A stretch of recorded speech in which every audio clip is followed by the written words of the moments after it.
So, வணக்கம். இது என்னுடைய 4th lecture video for circuit theory or circuit analysis you can say.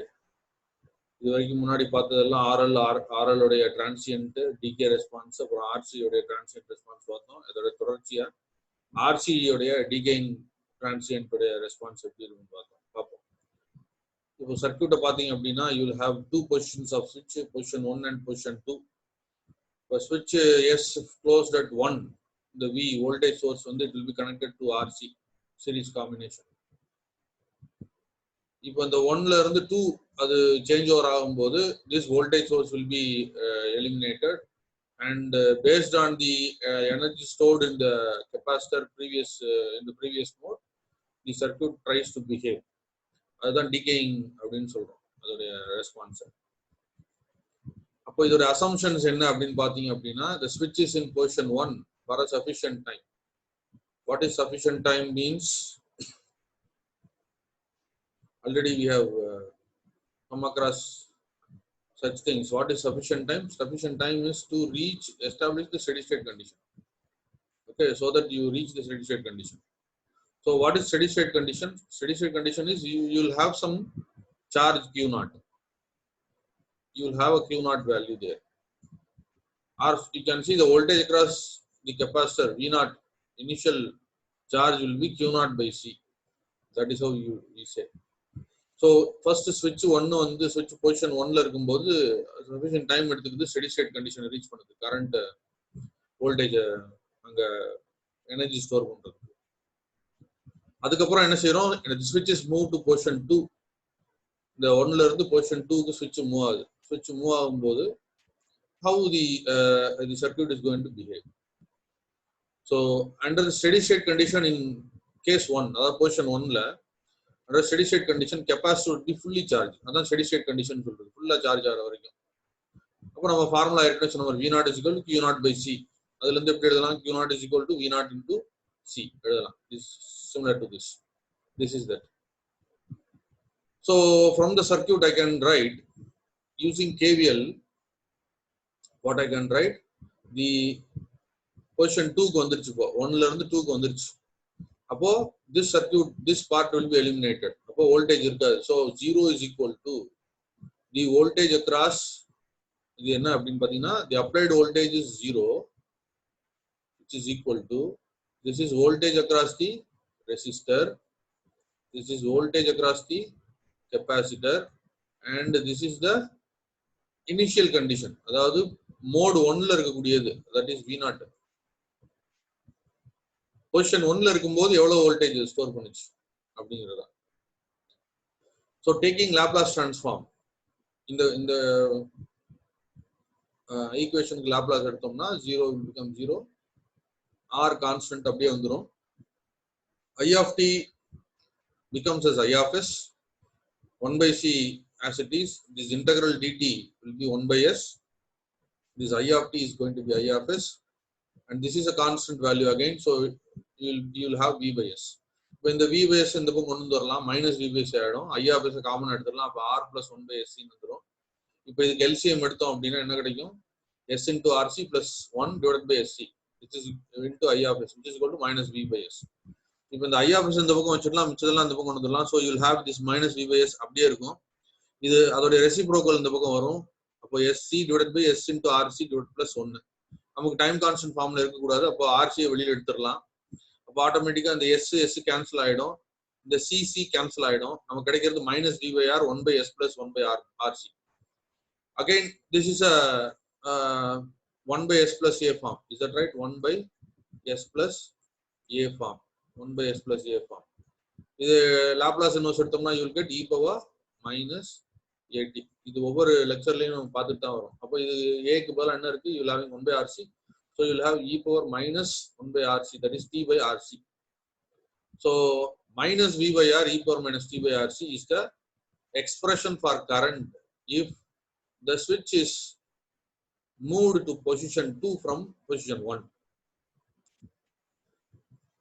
This rc is termed as again your tau, that is your time constant.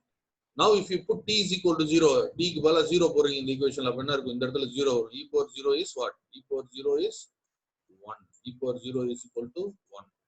அடுத்து if you put this e power, what is this, I of 0, I of 0 is equal to v power 0 1 na minus v by r.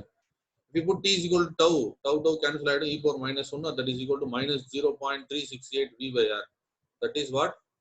36.8% of v by r,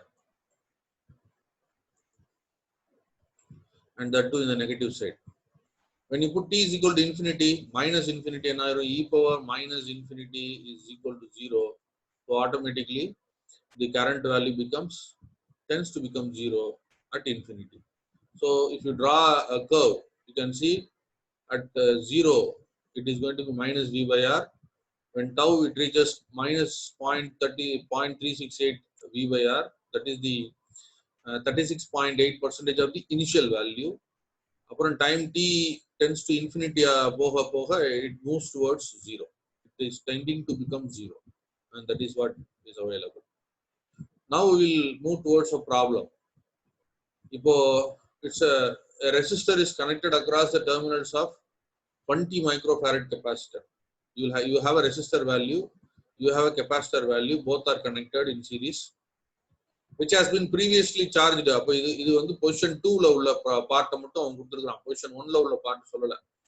position 1 ல இருக்கும்போது அதோட potential difference எவ்வளவா இருந்திருக்கு? 500 volt இருக்கு. If the potential difference falls to 300 volt in 0.5 minutes, then calculate the resistance in mega ohms. கொஞ்சம் நல்லா புரிஞ்சுக்கங்க. Resistor value கேட்டிருக்காங்க, கெபாசிட்டர் வேல்யூ கொடுத்துருக்காங்க.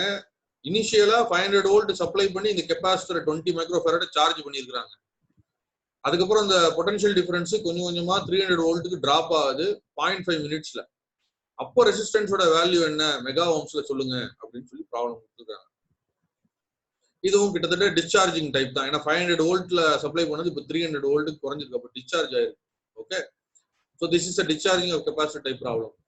அப்போ பொட்டன்ஷியல் டிஃபரன்ஸ் அக்ராஸ் கெபாசிட்டர் எவ்வளவு நமக்கு தெரிஞ்சு அட் எனி டைம். இது கேவிஎல் யூஸ் பண்ணீங்கன்னா என்ன வந்துடும்? கேவிஎல்ல இங்க இருக்கக்கூடிய வோல்டேஜ் என்ன, விசி. இங்க இருக்கக்கூடிய வோல்டேஜ் என்ன, விஆர். அப்ப இந்த VC is equal to VR தான் கேவிஎல் படி. VC is equal to VR. What is VR? VR is nothing but the current passing through this into R. ஏற்கனவே இதோடைய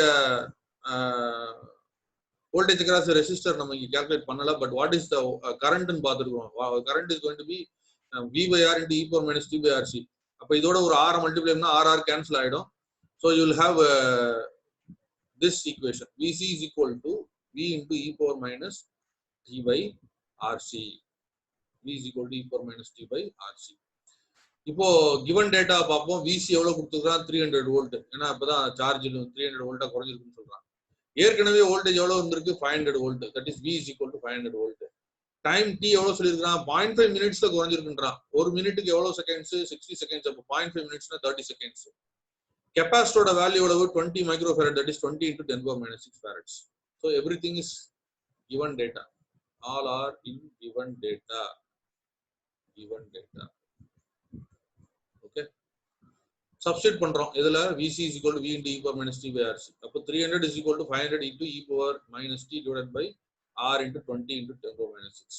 இப்போ இந்த 500 கீழ கொண்டு வந்துடலாம். 300 by 500 எவ்வளவு வந்துரும்? 0.6 வரும். ஓகே, e power ன்னு இருக்கு. அப்ப e power இருக்கணும்னா you have to take negative log, natural logarithm எடுக்கணும்.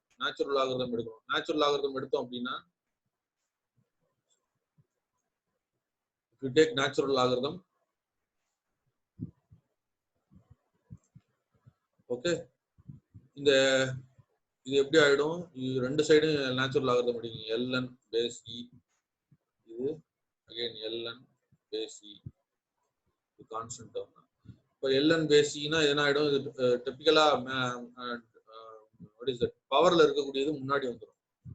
So minus t by r into 20 into 10 power minus 6ங்கிறது அப்படியே வந்துரும். இந்த ln base e அப்படிங்கிறது 1. That is ln e base e is equal to 1. அப்போ இந்த minus t by r into 20 into 10 power minus 6 அப்படியே இருக்கு. இது 300 by 500ங்கிறது 0.6. So ln 0.6. இப்போ நமக்கு தேவை வந்து r, t நமக்கு தெரியும் எவ்வளவு, 30 seconds. You substitute that 30 seconds here. அப்போ ஆர் அந்த பக்கம் கொண்டு வந்துடலாம், எல்என் கொண்டு வந்துடலாம். சப்ஸ்டியூட் பண்ணி பார்த்தீங்கன்னா யூ கெட் 2.94 into 10 power 6. இந்த 10 power minus 6 மேலே போச்சுன்னா 10 power 6. இதை கால்குலேட் பண்ணீங்க அப்படின்னா யூ வில் கெட் 2.94 கிடைக்குது. ஸோ 2.94 into 10 power 6, 10 power 6ல சொன்னோம்னா mega ohms. So R is equal to 2.94 mega ohms. அவங்க ஸ்டேட்மெண்ட்ல அதான் சொல்லியிருக்காங்க, find the resistance R calculate the resistance in mega ohms தான் சொல்லியிருக்காங்க. ஸோ மெகா ஓம்ஸ்ல கண்டுபிடிச்சாச்சு. ஸோ இந்த வீடியோ ஒரு தடவைக்கு 2 தடவை பாருங்க. இது ஒரு சிம்பிளான ஒரு டெரிவேஷன் தான் டிகேயிங் டிரான்சியன்ட். ஆர்சியோடைய பேசிக் கான்செப்ட் தெரிஞ்சிருச்சுன்னா டிகேயிங் உடைய கான்செப்டும் ஈஸியா புரிஞ்சுக்கலாம். அடுத்த வீடியோல we will see RLC உடைய டிரான்சியன்ட், RLC உடைய டிகே எப்படி இருக்குன்றதை பார்க்கலாம். தேங்க்யூ.